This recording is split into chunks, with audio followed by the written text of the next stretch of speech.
Hello dear students, I am Srimati Veena GS, Assistant Professor of Economics working in Government First Grade College, Vijayanagar, Bangalore. Today in my video, I will be explaining to you about causes for the rapid growth of population, which is a topic in the first chapter of your paper 8, that is optional paper, Karnataka Economy. ವಿದ್ಯಾರ್ಥಿಗಳೇ, ಇವತ್ತಿನ ಈ ವಿಡಿಯೋದಲ್ಲಿ ಕರ್ನಾಟಕದಲ್ಲಿ ತ್ವರಿತವಾಗಿ ಹೆಚ್ಚುತ್ತಾ ಇರುವಂತಹ ಜನಸಂಖ್ಯೆಗೆ ಕಾರಣಗಳೇನು ಅನ್ನೋದನ್ನು ಈಗ ತಿಳ್ಕೊಳ್ಳೋಣ. ಈ ಒಂದು ವಿಷಯ ನಿಮ್ಮ 8ನೇ ಪೇಪರ್ ಆಗಿರುವಂತಹ ಕರ್ನಾಟಕ ಎಕಾನಮಿ, ಕರ್ನಾಟಕದ ಆರ್ಥಿಕತೆ ಈ ಸಿಲೆಬಸ್ಸಿನಲ್ಲಿ ಫಸ್ಟ್ ಚಾಪ್ಟರಿನಲ್ಲಿ ಬರುವಂತಹ ಒಂದು ವಿಷಯ ಆಗಿದೆ. ವಿದ್ಯಾರ್ಥಿಗಳೇ, ನಿಮಗೆಲ್ಲ ಗೊತ್ತಿರೋ ಹಾಗೆ ಭಾರತದಲ್ಲಿ ಜನಸಂಖ್ಯೆ ವರ್ಷದಿಂದ ವರ್ಷಕ್ಕೆ ಬಹಳ ತ್ವರಿತಗತಿಯಿಂದ ಏರ್ತಾ ಇದೆ. ಕರ್ನಾಟಕದಲ್ಲೂ ಕೂಡ ಜನಸಂಖ್ಯೆ ಏರಿಕೆಯ ಪರಿಸ್ಥಿತಿ ಇದೇ ರೀತಿ ಇದೆ. ಜನಸಂಖ್ಯೆಯ ವಿಚಾರದಲ್ಲಿ ಕರ್ನಾಟಕ ಭಾರತದಲ್ಲಿ 8ನೇ ಸ್ಥಾನವನ್ನು ಪಡ್ಕೊಂಡಿದೆ. 2011ರ ಜನಗಣತಿಯ ಪ್ರಕಾರ ಕರ್ನಾಟಕದ ಒಟ್ಟು ಜನಸಂಖ್ಯೆ 6 ಕೋಟಿಗಳನ್ನು ದಾಟಿತ್ತು. ಹಾಗೂ ವಾರ್ಷಿಕ ಜನಸಂಖ್ಯಾ ಏರಿಕೆಯ ದರ ಅಥವಾ ಬೆಳವಣಿಗೆಯ ದರ ಕರ್ನಾಟಕದಲ್ಲಿ 2%. ಹಾಗಾಗಿ ಜನಸಂಖ್ಯೆ ಏರಿಕೆ ಕರ್ನಾಟಕದಲ್ಲಿ ಒಂದು ಬಹಳ ಮುಖ್ಯವಾದ ಸಮಸ್ಯೆ ಅಂತ ಅನಿಸ್ಕೊಂಡಿದೆ. 1981ರವರೆಗೆ ಪ್ರತಿ ದಶಕವಾರು ಜನಸಂಖ್ಯಾ ಏರಿಕೆಯನ್ನು ನೋಡಿದಾಗ ಕರ್ನಾಟಕದಲ್ಲಿ ಜನಸಂಖ್ಯೆ ಹೆಚ್ಚುತ್ತಾನೇ ಬಂದಿದೆ. ಆದರೆ 1981ರ ನಂತರ ಈ ಕುಟುಂಬ ಯೋಜನಾ ಕಾರ್ಯಕ್ರಮಗಳು ಮತ್ತು ಜನಸಂಖ್ಯಾ ನಿಯಂತ್ರಣ ಕ್ರಮಗಳ ಕಾರಣದಿಂದಾಗಿ ಕರ್ನಾಟಕ ರಾಜ್ಯದಲ್ಲಿ ಜನಸಂಖ್ಯೆಯ ದಶಕವಾರು ಬೆಳವಣಿಗೆ 1981ರಿಂದ ಇಳಿಕೆ ಆಗ್ತಾ ಇರೋದನ್ನು ನಾವು ಕಾಣ್ತೀವಿ. ಆದರೂ ಸಹ ಈ ಜನಸಂಖ್ಯೆ ಏರಿಕೆ ಬಹಳ ತ್ವರಿತವಾಗಿದೆ ಅನ್ನೋದನ್ನು ನಾವು ಕಾಣ್ತೀವಿ. 2001 ಮತ್ತು 2011ರ ನಡುವೆ ಈ ಒಂದು ದಶಕದಲ್ಲಿ ಕರ್ನಾಟಕದಲ್ಲಿನ ಜನಸಂಖ್ಯೆಯ ದಶಕವಾರು ಬೆಳವಣಿಗೆ 15.7%. ಇದು ಹೋದ ದಶಕಕ್ಕಿಂತ ಕಡಿಮೆ ಅಂತ ಕಂಡುಬಂದರೂ ಸಹ ಹೆಚ್ಚಿನ ಪ್ರಮಾಣದಲ್ಲೇ ಇದೆ. ಹಾಗಾಗಿ ನಾವು ಈ ಜನಸಂಖ್ಯೆಯ ಹೆಚ್ಚಳಕ್ಕೆ ಕರ್ನಾಟಕದಲ್ಲಿರುವಂತಹ ಪ್ರಮುಖವಾದ ಕಾರಣಗಳೇನು ಅನ್ನೋದನ್ನು ತಿಳ್ಕೋಬೇಕಾಗತ್ತೆ. Dear students, as you all know, population is increasing rapidly in India, and India has occupied the second position in the world in terms of population growth, and very shortly experts are of the opinion that India will be overtaking China and will be in the first position in terms of population. The situation in Karnataka is no better than that of India. In Karnataka also, we find a rapid growth of population which is posing a major problem to the economic development of the state. According to 2011 census, the total population of Karnataka crossed the 6 crore mark. Up till 1981, when we study the data, we find that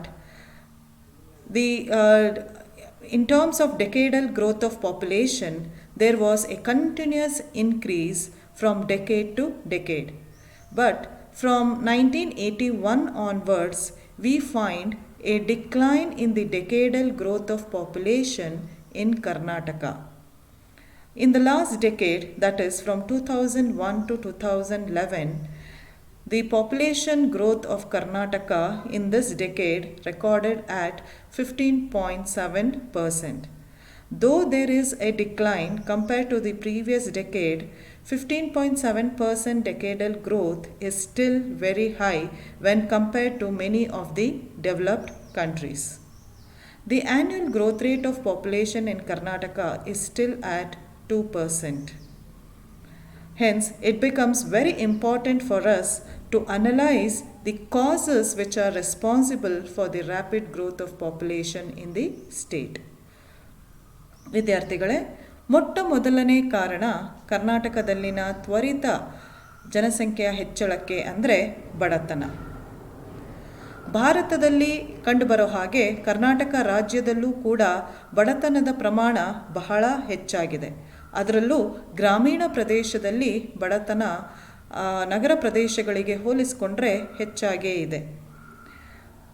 ಈ ಗ್ರಾಮೀಣ ಪ್ರದೇಶದಲ್ಲಿ ಬಹುಸಂಖ್ಯೆಯ ಜನರು ಕೃಷಿಯನ್ನೇ ತಮ್ಮ ಉದ್ಯೋಗವನ್ನಾಗಿ ಅವಲಂಬಿಸಿದ್ದಾರೆ. ಹಾಗೂ ಈ ಕೃಷಿ ಶ್ರಮಸಾಂದ್ರ ಉದ್ಯೋಗ ಆಗಿರೋದ್ರಿಂದ ಈ ಬಡ ಜನರು ಶಿಕ್ಷಣವನ್ನು ಪಡೆದೇ ಇರುವಂತಹವರು, ಅರಿವು ಇಲ್ಲದೇ ಇರುವಂಥವರು, ಅವರ ಭಾವನೆ ಏನಪ್ಪ ಅಂತಂದರೆ ಈ ಕುಟುಂಬದಲ್ಲಿ ಮಕ್ಕಳ ಸಂಖ್ಯೆ ಹೆಚ್ಚಾದಷ್ಟು ಕೃಷಿಯ ಮೇಲೆ ಕೆಲಸ ಮಾಡೋದಕ್ಕೆ ಹೆಚ್ಚಿನ ಕೈಗಳು ಲಭ್ಯ ಆಗುತ್ತೆ ಅನ್ನೋದು. ಈ ಬಡತನದ ಕಾರಣದಿಂದಾಗಿ ಅವರು ಶಿಕ್ಷಣದಿಂದ ಕೂಡ ವಂಚಿತರಾಗಿರೋದ್ರಿಂದ ಈ ಒಂದು ಭಾವನೆ ಅವರಲ್ಲಿ ಮೂಡುತ್ತೆ. ಹಾಗಾಗಿ ಮಕ್ಕಳನ್ನು ಅವರು ಚಿಕ್ಕ ವಯಸ್ಸಿನಲ್ಲೇ ಜಮೀನಿನ ಮೇಲೆ ದುಡಿಸಿಕೊಳ್ಳೋದಕ್ಕೆ ಪ್ರಾರಂಭಿಸ್ತಾರೆ. ಈ ಹೆಚ್ಚಿನ ಮಕ್ಕಳು ಹೆಚ್ಚಿನ ಕೈಗಳನ್ನು ಜಮೀನಿನಲ್ಲಿ ದುಡಿಯೋದಕ್ಕೆ ತರುತ್ತವೆ ಅನ್ನೋ ಈ ಒಂದು ನಂಬಿಕೆ ಈ ಜನಸಂಖ್ಯಾ ಬೆಳವಣಿಗೆಯ ಹೆಚ್ಚಳಕ್ಕೆ ಮುಖ್ಯವಾದ ಕಾರಣ ಆಗಿದೆ.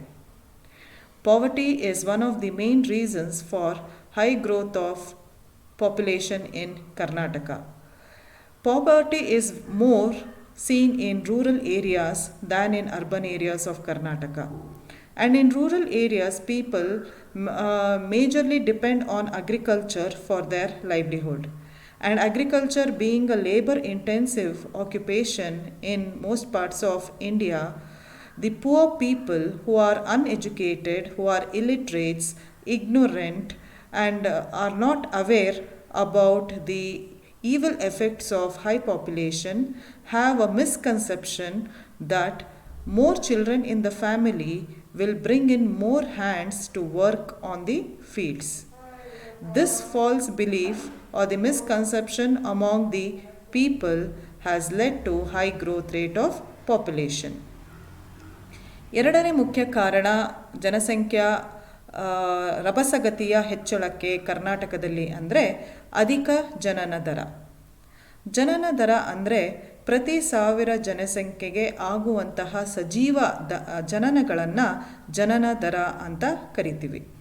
2011ರ ಜನಗಣತಿಯ ಪ್ರಕಾರ ಕರ್ನಾಟಕದಲ್ಲಿನ ಜನನ ದರ 18.5%ನಾಗಿದ್ದು, ಒಂದು ದಶಕದಿಂದ ಇನ್ನೊಂದು ದಶಕಕ್ಕೆ ನಾವು ಈ ಜನನ ದರದಲ್ಲಿ ಅತ್ಯಧಿಕ ಇಳಿಕೆಯನ್ನು ಕಾಣ್ತಾ ಇದ್ದೀವಿ. ಆದರೆ ಈ ಇಳಿಕೆಯ ಪ್ರಮಾಣ ಇನ್ನೂ ಸಾಲದಾಗಿದೆ. ಬೇರೆ ಅಭಿವೃದ್ಧಿ ಹೊಂದಿರುವಂತಹ ದೇಶಗಳಿಗೆ ಹೋಲಿಸಿಕೊಂಡ್ರೆ ಈ ಜನನ ದರ ನಮ್ಮ ರಾಜ್ಯದಲ್ಲಿ ಬಹಳ ಹೆಚ್ಚಿನ ಪ್ರಮಾಣದಲ್ಲಿದೆ. ಜನನ ದರದ ಜೊತೆಗೆ ನಮ್ಮ ರಾಜ್ಯದಲ್ಲಿ ಮರಣ ದರ ಕೂಡ ತೀವ್ರ ಗತಿಯಲ್ಲಿ ಇಳಿಕೆಯನ್ನು ಕಂಡಿದೆ. ಮರಣ ದರ 2011ರ ಜನಸಂಖ್ಯೆಯ ಪ್ರಕಾರ 7.1 ಆಗಿದೆ. ಇಲ್ಲಿ ನಾವು ಗಮನಿಸಬೇಕಾಗಿರೋ ಅಂಶ ಅಂದರೆ ಮರಣ ದರ ಕಡಿಮೆ ಆಗ್ತಾ ಇರುವ ರಭಸ ಗತಿಯಲ್ಲಿ ಜನನ ದರಗಳು ಕಡಿಮೆ ಆಗದೇ ಇರುವಂಥದ್ದು. ಹಾಗಾಗಿ ಜನನ ಮತ್ತು ಮರಣ ದರಗಳ ನಡುವೆ ಬಹಳ ದೊಡ್ಡ ವ್ಯತ್ಯಾಸ ಇದ್ದು ಇದು ನಮ್ಮ ರಾಜ್ಯದ ಜನಸಂಖ್ಯಾ ಹೆಚ್ಚಳಕ್ಕೆ ಮುಖ್ಯವಾದ ಕಾರಣ ಆಗಿದೆ. Dear students, high birth rate in the state of Karnataka is another major reason for rapid growth of population in the state. By birth rate, we mean the number of live births for every 1,000 population. As per 2011 census, the birth rate of Karnataka stands at 18.5%, which is still high compared to the developed countries. Though Karnataka state has seen a decline in the birth rate from decade to decade, still 18.5 is a higher rate. One important thing we should observe here is The death rates have also declined at a rapid rate, and as per 2011 it stands at 7.1 per thousand population. The birth rate have not declined at the same rapid rate as that of the death rate. There is a vast difference between the birth rate and death rate, and this is one of the major reasons for the rapid growth of population in Karnataka. ಅಧಿಕ ಜನಸಂಖ್ಯಾ ಹೆಚ್ಚಳಕ್ಕೆ ಮತ್ತೊಂದು ಕಾರಣ ಅಂದರೆ ಅಧಿಕ ದರದ ಶಿಶು ಮರಣ. ಭಾರತಾದ್ಯಂತ ಕರ್ನಾಟಕ ರಾಜ್ಯವೂ ಸೇರಿ ಶಿಶು ಮರಣ ದರ ಬಹಳ ಹೆಚ್ಚಿನ ಪ್ರಮಾಣದಲ್ಲಿದೆ. ಶಿಶು ಮರಣ ದರ ಅಂದರೆ ಹುಟ್ಟಿದ ಮಗು 1 ವರ್ಷದ ವಯೋಮಿತಿಯನ್ನು ತಲುಪೋದಕ್ಕಿಂತ ಮುಂಚೆ ಸಾವನ್ನು ಅಪ್ಪುವುದಕ್ಕೆ ಶಿಶು ಮರಣ ದರ ಅಂತೀವಿ. ಅಂದರೆ ಹುಟ್ಟಿದಂತಹ ಪ್ರತಿ 1000 ಮಕ್ಕಳಿಗೆ 1 ವರ್ಷದ ಅವಧಿಯ ಒಳಗೆ ಮರಣ ಹೊಂದುವ ಶಿಶುಗಳ ಸಂಖ್ಯೆಗೆ ಶಿಶು ಮರಣ ದರ ಅಂತ ಕರಿತೀವಿ. ನಮ್ಮ ದೇಶದಲ್ಲಿ ಮತ್ತು ಕರ್ನಾಟಕ ರಾಜ್ಯದಲ್ಲಿ ಈ ಶಿಶು ಮರಣ ದರ ಹೆಚ್ಚಾಗಿರೋದ್ರಿಂದ ಹುಟ್ಟಿದ ಮಕ್ಕಳು ದೀರ್ಘಕಾಲದವರೆಗೂ ಬದುಕಿ ಉಳಿಯುತ್ತವೆ ಅನ್ನೋದು ಬಹಳ ಅನಿಶ್ಚಿತವಾಗಿದೆ. ಹಾಗಾಗಿ ನಮ್ಮ ದೇಶದಲ್ಲಿ, ಅದರಲ್ಲೂ ಗ್ರಾಮೀಣ ಪ್ರದೇಶದಲ್ಲಿನ ಬಡ ಕುಟುಂಬದ ದಂಪತಿಗಳು ಹೆಚ್ಚಿನ ಮಕ್ಕಳನ್ನು ಹಡೆಯೋದಕ್ಕೆ ಬಯಸ್ತಾರೆ. ಯಾಕೆ ಅಂದರೆ ಈ ಶಿಶು ಮರಣ ದರ ಹೆಚ್ಚಾಗಿರೋದ್ರಿಂದ ಹುಟ್ಟಿದ ಮಕ್ಕಳೆಲ್ಲ ಜೀವಂತವಾಗಿ ಬದುಕುತ್ತವೆ ಅನ್ನೋ ಅನಿಶ್ಚಿತತೆ ಇರೋದ್ರಿಂದ ಹೆಚ್ಚಿನ ಮಕ್ಕಳನ್ನು ಹೊಂದಿದರೆ ಕೆಲವಾದರೂ ಬದುಕಬಲ್ಲವು ಅನ್ನೋ ಒಂದು ಆಶಯದೊಂದಿಗೆ ಕುಟುಂಬದಲ್ಲಿ ಹೆಚ್ಚಿನ ಮಕ್ಕಳನ್ನು ಪಡೆಯೋದಕ್ಕೆ ಬಯಸುವಂತಹದ್ದು ಸರ್ವೇ ಸಾಮಾನ್ಯವಾಗಿದೆ. ಇದರಿಂದ ಕೂಡ ನಮ್ಮ ರಾಜ್ಯದಲ್ಲಿ ಜನಸಂಖ್ಯೆ ತೀವ್ರ ಪ್ರಮಾಣದಲ್ಲಿ ಹೆಚ್ಚಾಗ್ತಾ ಇದೆ. Another reason for high growth of population in Karnataka is the high rate of infantile mortality. What do we mean by infantile mortality? It is the number of infants dying before the age of 1 year for every 1000 live births. Since the infant mortality is high, there is lot of uncertainty that the children born will live for long years. Hence, the rural people, especially from the poor background, feel that they should have more number of children because of the uncertainty of their survival. This has also led to the rapid growth of population in Karnataka. ಮತ್ತೊಂದು ಕಾರಣ ಅಂದರೆ ಚಿಕ್ಕ ವಯಸ್ಸಿನಲ್ಲಿ ವಿವಾಹ. ದೇಶಾದ್ಯಂತ ಮತ್ತು ಕರ್ನಾಟಕ ರಾಜ್ಯದಲ್ಲಿ ವಿವಾಹಗಳನ್ನು ಅತ್ಯಂತ ಕಡಿಮೆ ವಯಸ್ಸಿನಲ್ಲಿ ಮಾಡುವಂತಹ ಆಚರಣೆ ಎಲ್ಲ ಕಡೆ ಕಂಡುಬರ್ತಾ ಇದೆ. ಕೇಂದ್ರ ಸರ್ಕಾರ ಮತ್ತು ರಾಜ್ಯ ಸರ್ಕಾರ ತನ್ನ ಜನಸಂಖ್ಯಾ ನೀತಿಯಲ್ಲಿ 1976ರಲ್ಲಿ ವಿವಾಹದ ಕನಿಷ್ಠ ವಯೋಮಿತಿಯನ್ನು ಹೆಣ್ಣು ಮಕ್ಕಳಿಗೆ 18 ವಯಸ್ಸಿಗೆ ಮತ್ತು ಗಂಡು ಮಕ್ಕಳಿಗೆ 21 ವಯಸ್ಸಿಗೆ ಏರಿಕೆ ಮಾಡಿದೆ. ಆದರೆ ಇದೂ ಕೂಡ ತುಂಬ ಕಡಿಮೆ ವಯಸ್ಸೇ ಅಂತ ಅನಿಸುತ್ತೆ ನಾವು ಬೇರೆ ದೇಶಗಳಿಗೆ ಹೋಲಿಕೆ ಮಾಡಿದಾಗ. ಈ ರೀತಿ ವಿವಾಹದ ಕನಿಷ್ಠ ವಯಸ್ಸನ್ನು ಸರ್ಕಾರ ನಿರ್ಧಾರ ಮಾಡಿದರೂ ಕೂಡ ಎಷ್ಟೋ ಹಳ್ಳಿಗಳಲ್ಲಿ ಕಾನೂನಿನ ಕಣ್ಣು ತಪ್ಪಿಸಿ ಈ ವಯಸ್ಸಿಗೂ ಮುಂಚಿತವಾಗಿ ವಿವಾಹಗಳನ್ನು ನಡೆಸೋ ಅಂಥದ್ದನ್ನು ನಾವು ಕಾಣ್ತಾ ಇದ್ದೀವಿ. ಈ ಚಿಕ್ಕ ವಯಸ್ಸಿನಲ್ಲಿ ನಡೆಯುವಂತಹ ವಿವಾಹಗಳಿಂದ ಯುವಕ ಯುವತಿಯರ ಸಂತಾನೋತ್ಪತ್ತಿ ಸಾಮರ್ಥ್ಯ ಹೆಚ್ಚಾಗುತ್ತೆ.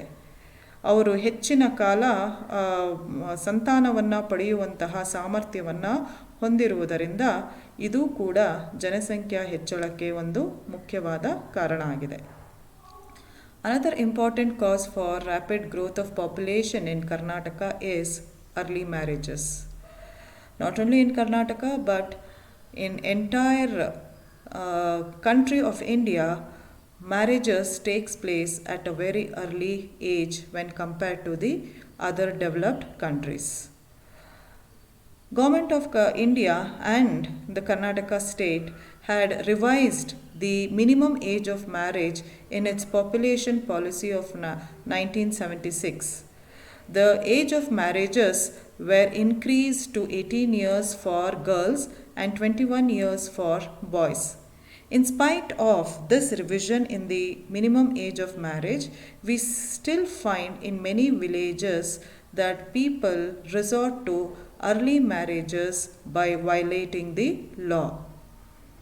Because of these early marriages, the youth's reproductive capacity or reproductive span will be more, and their capacity to give birth to children will also be very high. Hence, this is one of the important reasons for rapid growth of population. ಮತ್ತೊಂದು ಕಾರಣ ಅಂದರೆ ಧಾರ್ಮಿಕ ನಂಬಿಕೆಗಳು ಮತ್ತು ಮೌಢ್ಯ. ನಮ್ಮ ಸಮಾಜದಲ್ಲಿ ಧಾರ್ಮಿಕ ನಂಬಿಕೆಗಳು ಮತ್ತು ಆಚರಣೆಗಳಿಗೆ ಬಹಳಷ್ಟು ಮಹತ್ವ ಇರೋದನ್ನು ನಾವು ಕಾಣ್ತೀವಿ. ಈ ಧಾರ್ಮಿಕ ನಂಬಿಕೆಗಳ ಅನುಸಾರವಾಗಿ ಕೆಲವೊಂದು ಧರ್ಮಗಳಲ್ಲಿನ ಕುಟುಂಬಗಳು ದೊಡ್ಡ ಸಂಸಾರಗಳನ್ನು ಹೊಂದೋದಕ್ಕೆ ಬಯಸ್ತಾರೆ. ಮಕ್ಕಳನ್ನು ಪಡೆಯುವುದು ಒಂದು ಸಾಮಾಜಿಕ ಗೌರವ, ಒಂದು ಸಾಮಾಜಿಕ ಘನತೆ, ಅವರ ಸ್ಥಾನಮಾನವನ್ನು ಹೆಚ್ಚಿಸುತ್ತೆ ಅನ್ನೋ ಒಂದು ಭಾವನೆ ಅಥವಾ ಮೌಢ್ಯ ಜನರಲ್ಲಿ ತುಂಬಿಕೊಂಡಿದೆ. ಅದರ ಜೊತೆಗೆ ಕೆಲವೊಂದು ಧರ್ಮಗಳ ನಂಬಿಕೆಯಲ್ಲಿ ಗಂಡು ಮಗುವನ್ನು ಪಡೆಯಲೇಬೇಕು, ಗಂಡು ಮಗುವಿನಿಂದ ಮಾತ್ರ ಮೋಕ್ಷ ಸಾಧ್ಯ ಅನ್ನೋ ಒಂದು ಮೌಢ್ಯತೆ ಇರೋದ್ರಿಂದ ದಂಪತಿಗಳು ಗಂಡು ಮಗು ಆಗುವವರೆಗೂ ಮಕ್ಕಳನ್ನು ಪಡೆಯೋದಕ್ಕೆ ಹಿಂದೆ ಮುಂದೆ ನೋಡೋದಿಲ್ಲ. ಆದ್ದರಿಂದ ಈ ಒಂದು ಕಾರಣದಿಂದಲೂ ಕೂಡ ನಮ್ಮ ರಾಜ್ಯದಲ್ಲಿ ಜನಸಂಖ್ಯೆ ಪ್ರಮಾಣ ಹೆಚ್ಚಾಗ್ತಾ ಇದೆ. Another cause for population growth is religious beliefs and superstitions. Religious beliefs play a very important role in our society. Many religions have the belief that a bigger family will increase the status, the prestige of the couples in the society. They would prefer to have bigger size of families as a status symbol. And there is also a superstitious belief in certain religions that only a male progeny can help them to attain salvation or moksha. Because of this belief, they do not mind bearing more number of children unless they have a male child. Hence, these religious beliefs and superstitions are contributing to high growth of population. ಮತ್ತೊಂದು ಮುಖ್ಯವಾದ ಕಾರಣ ಅಂದರೆ ಸಾರ್ವತ್ರಿಕ ವಿವಾಹ. ನಾವು ಆಗಲೇ ತಿಳ್ಕೊಂಡಂಗೆ ಚಿಕ್ಕ ವಯಸ್ಸಿನಲ್ಲಿ ವಿವಾಹ ನಮ್ಮ ಸಮಾಜದಲ್ಲಿ ಸರ್ವೇ ಸಾಮಾನ್ಯ ಆಗಿರೋದಲ್ಲದೆ ವಿವಾಹಗಳು ಸಾರ್ವತ್ರಿಕವಾಗಿವೆ. ಏನಿದು ಸಾರ್ವತ್ರಿಕ ವಿವಾಹ ಅಂದರೆ, ನಮ್ಮ ಸಮಾಜದ ನಂಬಿಕೆಯಲ್ಲಿ ಮನುಷ್ಯನಾಗಿ ಹುಟ್ಟಿದವನು ಕಡ್ಡಾಯವಾಗಿ ವಿವಾಹ ಆಗಲೇಬೇಕು. ಈ ವಿವಾಹ ಸಾರ್ವತ್ರಿಕವಾಗಿರೋದರ ಜೊತೆಗೆ ಚಿಕ್ಕ ವಯಸ್ಸಿನಲ್ಲಿ ನಡೆಯೋದು ಕೂಡ ಒಂದು ಆಚರಣೆಯಾಗಿದೆ. ಆದರೆ ಪಾಶ್ಚಾತ್ಯ ಅಭಿವೃದ್ಧಿ ಹೊಂದಿದ ದೇಶಗಳಲ್ಲಿ ವಿವಾಹಗಳು ಒಬ್ಬ ವ್ಯಕ್ತಿಯ ಆಯ್ಕೆಯಾಗಿರುತ್ತದೆಯೇ ಹೊರತು ಸಾರ್ವತ್ರಿಕ ಆಗಿರೋದಿಲ್ಲ. ಆದರೆ ನಮ್ಮ ಸಮಾಜದಲ್ಲಿ ಆ ವ್ಯಕ್ತಿಗೆ ಉದ್ಯೋಗ ಇದೆಯೋ ಇಲ್ಲವೋ, ಸಂಸಾರವನ್ನು ಕುಟುಂಬವನ್ನು ನಡೆಸುವಂತಹ ಸಾಮರ್ಥ್ಯ ಇದೆಯೋ ಇಲ್ಲವೋ, ಒಟ್ಟಿನಲ್ಲಿ ವಿವಾಹ ಕಡ್ಡಾಯವಾಗಿ ಪರಿಣಮಿಸಿದೆ. ಇದರಿಂದ ಈ ಕಾರಣದಿಂದಾಗಿ ಜನಸಂಖ್ಯೆ ಬಹಳಷ್ಟು ಹೆಚ್ಚಿನ ಪ್ರಮಾಣದಲ್ಲಿ ಬೆಳೀತಾ ಇರೋದು ಕಂಡುಬರ್ತಾ ಇದೆ. Another important factor is universal marriage. We have already seen that early marriages are contributing to high population in Karnataka. Along with early marriages are universal in our society. What do you mean by universal? Marriages are mandatory in our society. Once a person is born, it is mandatory for him to get married at a certain age. However, in Western developed countries, marriages are not universal but are by choice. It is left to the individual choice. But in our society, it is not so. The concept of universal marriage is another major factor for high growth of population. ಮತ್ತೊಂದು ಕಾರಣ ಅಂದರೆ ಉಷ್ಣ ಹವಾಗುಣ. ಕರ್ನಾಟಕದಲ್ಲಿ ಉಷ್ಣ ಹವಾಗುಣವು ಜನಸಂಖ್ಯಾ ಹೆಚ್ಚಳಕ್ಕೆ ಮತ್ತೊಂದು ಪ್ರಮುಖವಾದ ಕಾರಣ ಆಗಿದೆ. ಯಾಕೆಂದರೆ ಈ ಉಷ್ಣ ಹವಾಗುಣ ಇರೋದರಿಂದ ಇಲ್ಲಿನ ಮಕ್ಕಳು ಬಹಳ ಬೇಗ ಪ್ರೌಢಾವಸ್ಥೆಯನ್ನು ತಲುಪಿ ಸಂತಾನೋತ್ಪತ್ತಿ ಸಾಮರ್ಥ್ಯ ಅವರಲ್ಲಿ ಹೆಚ್ಚಾಗುತ್ತೆ. ಹಾಗಾಗಿ ಆ ಸಂತಾನೋತ್ಪತ್ತಿಗೆ ಅಲ್ಲಿ ಬಹಳ ವರ್ಷಗಳ ಕಾಲ ಲಭ್ಯ ಇರುತ್ತೆ. ಹೀಗಾಗಿ ಅವರ ಮದುವೆಗಳು ವಿವಾಹಗಳು ಕೂಡ ಚಿಕ್ಕ ವಯಸ್ಸಿನಲ್ಲೇ ನಡೆದು ಸಂತಾನೋತ್ಪತ್ತಿ ಅವಧಿಯೂ ಕೂಡ ಹೆಚ್ಚಾಗಿರೋದ್ರಿಂದ ಜನಸಂಖ್ಯೆ ತೀವ್ರಗತಿಯಲ್ಲಿ ಹೆಚ್ಚಾಗ್ತಾ ಇದೆ. Another important cause for high growth of population is the tropical climate. The tropical climate is known for high temperature. This tropical climate is a special type of climate where the climate is not too hot or nor too cold. This type of climate is very conducive for reproductive activities. Because of this climatic conditions in Karnataka, the children attain maturity at a very early age and their reproductive span will be very high. Hence, this is one of the factor contributing to high population growth. ಮತ್ತೊಂದು ಮುಖ್ಯವಾದ ಕಾರಣ ಅಂದರೆ ಅವಿಭಕ್ತ ಕುಟುಂಬ ಪದ್ಧತಿ. ನಮ್ಮ ಕರ್ನಾಟಕದ ಸಮಾಜದಲ್ಲಿ ಈಗಲೂ ಸಹ ಅನೇಕ ಪ್ರದೇಶಗಳಲ್ಲಿ ಈ ಅವಿಭಕ್ತ ಕುಟುಂಬ ಪದ್ಧತಿಗಳು ಅಸ್ತಿತ್ವದಲ್ಲಿರೋದನ್ನು ನಾವು ಕಾಣ್ತೀವಿ. ಈ ಅವಿಭಕ್ತ ಕುಟುಂಬ ಪದ್ಧತಿಯಲ್ಲಿ ಕುಟುಂಬದ ಜವಾಬ್ದಾರಿ ಎಲ್ಲವೂ ಒಂದು ದಂಪತಿಗಳ ಮೇಲೆ ಬೀಳದೆ ಕುಟುಂಬದ ಎಲ್ಲ ಹಿರಿಯರ ಮೇಲೆ ಅದು ಹಂಚಿಕೆ ಆಗುತ್ತೆ. ಹಾಗೆಯೇ ಮಕ್ಕಳ ಜವಾಬ್ದಾರಿಯೂ ಕೂಡ ಒಂದು ದಂಪತಿಗಳ ಮಕ್ಕಳ ಪೋಷಣೆ, ಅವರ ಶಿಕ್ಷಣ ಅಥವಾ ಅವರ ಬೆಳವಣಿಗೆ, ಈ ಎಲ್ಲ ಜವಾಬ್ದಾರಿಗಳು ಕೇವಲ ಮಕ್ಕಳ ತಂದೆ ತಾಯಿ ಮಾತ್ರ ಹೊರಬೇಕು ಅಂತೇನಿಲ್ಲ.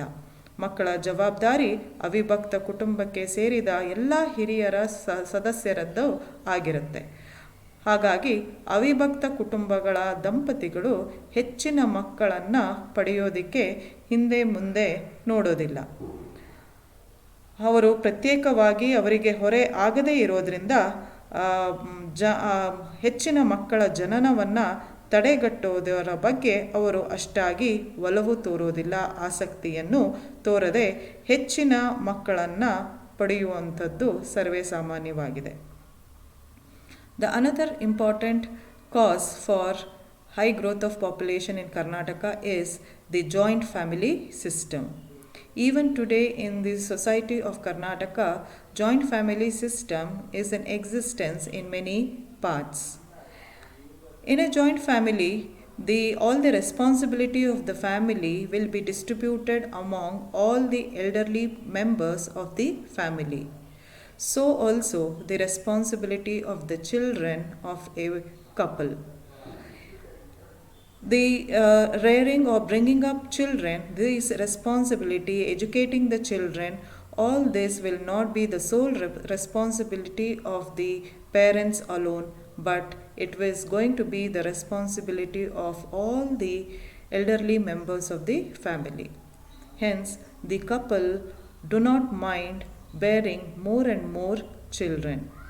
Since children are not considered to be an individual burden to the parents, they are not interested in limiting the size of their family or limiting or controlling the birth of children.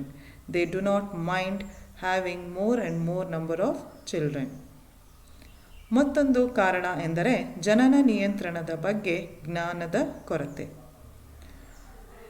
Bharat ಮತ್ತು ಕರ್ನಾಟಕ ರಾಜ್ಯದಲ್ಲಿ ಜನನ ನಿಯಂತ್ರಣ ಕ್ರಮಗಳನ್ನು ಅಧಿಕೃತವಾಗಿ ಸರ್ಕಾರ ಜಾರಿಗೆ ತಂದಿದೆ. ಇದನ್ನು ನಾವು ಕುಟುಂಬ ಯೋಜನಾ ಕಾರ್ಯಕ್ರಮ ಅಂತ ಸಹ ಕರಿತೀವಿ. ಇಲ್ಲಿ ವೈಜ್ಞಾನಿಕವಾಗಿ ಕೆಲವೊಂದು ವಿಧಾನಗಳನ್ನು ಅನುಸರಿಸಿ ಜನನವನ್ನು ನಿಯಂತ್ರಿಸುವಂತಹ ಕ್ರಮಗಳನ್ನು ಕೈಗೊಳ್ಳಲಾಗುತ್ತೆ.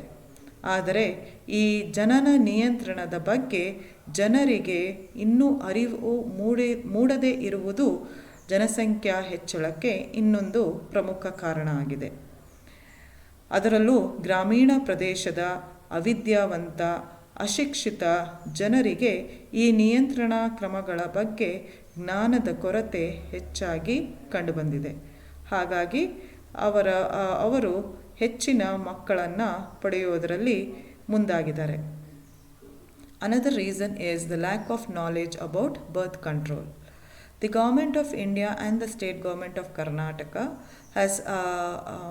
has made birth control as an official program under Family Planning Program.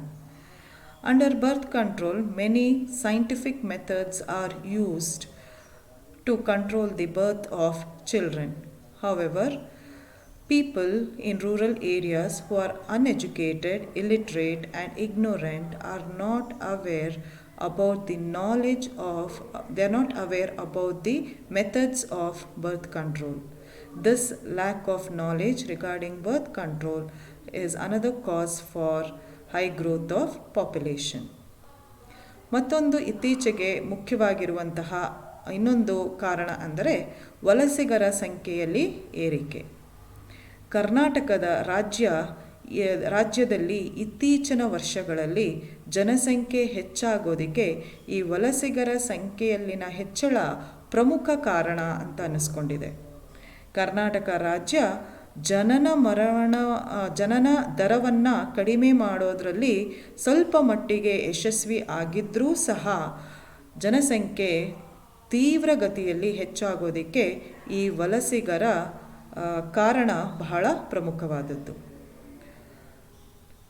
ಕರ್ನಾಟಕದ ಹವಾಮಾನ, ಇಲ್ಲಿನ ವಾತಾವರಣ, ಇಲ್ಲಿನ ಜನರ ಹೊಂದಿಕೊಂಡು ಹೋಗುವಂತಹ ಗುಣ ಮತ್ತು ಇಲ್ಲಿನ ಉದ್ಯೋಗಾವಕಾಶಗಳು ಬೆಂಗಳೂರು, ಮೈಸೂರು, ಮಂಗಳೂರು, ಬೆಳಗಾಂ ಇಂತಹ ನಗರದಲ್ಲಿನ ಸುಧಾರಿತ ಜೀವನ ಮಟ್ಟ ಇವೆಲ್ಲವೂ ಕೂಡ ನೆರೆ ರಾಜ್ಯ ಮತ್ತು ಉತ್ತರ ಭಾರತದ ವಲಸಿಗರನ್ನು ಹೆಚ್ಚು ಆಕರ್ಷಿಸ್ತಾ ಇದೆ. ಪ್ರತಿ ವರ್ಷ ಸಾವಿರಾರು ಸಂಖ್ಯೆಯಲ್ಲಿ ವಲಸಿಗರು ಭಾರತದ ನಾನಾ ಭಾಗಗಳಿಂದ ಕರ್ನಾಟಕಕ್ಕೆ ಬಂದು ನೆಲೆಸೋದನ್ನು ನಾವು ಕಾಣ್ತಾ ಇದ್ದೀವಿ. ಹಾಗಾಗಿ ಇತ್ತೀಚಿನ ದಿನಗಳಲ್ಲಿ ಕರ್ನಾಟಕದ ಜನಸಂಖ್ಯೆ ತೀವ್ರ ಗತಿಯಲ್ಲಿ ಹೆಚ್ಚಾಗೋದಕ್ಕೆ ಇದು ಮತ್ತೊಂದು ಪ್ರಮುಖವಾದ ಕಾರಣ ಅನ್ನಿಸ್ಕೊಂಡಿದೆ. Rise in number of immigrants to the state is yet another important reason for high growth rate of population.